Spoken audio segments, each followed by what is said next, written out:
আমি আজকে চলে আসলাম French mushroom chicken sandwich review করতে, যেটা হচ্ছে যে আমার খুবই ফেভারিট আইটেম।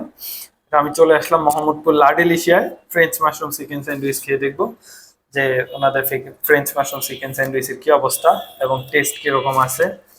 আমার বরাবর সব সময় ভালো লাগে।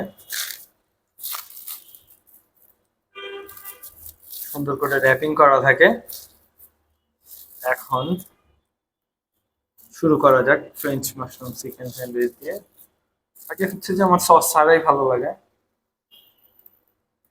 ওই যে দেখেন কি পরিমাণ চিকেন আছে ফ্রেঞ্চ মাশরুমের মধ্যে।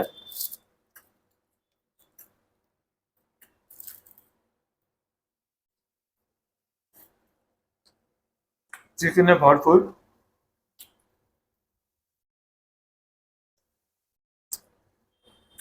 এই আইটেমটা আপনারা মাস্ট ট্রাই করবেন। এটা পাবেন মোহাম্মদপুর লাডিলিশা এবং লাডিলিশার অন্যান্য আউটলেটে। থ্যাংক ইউ সকলকে। আমি এখন ফ্রেঞ্চ মাশরুম এনজয় করি। ভাগ কাউকে দেওয়া যাবে না।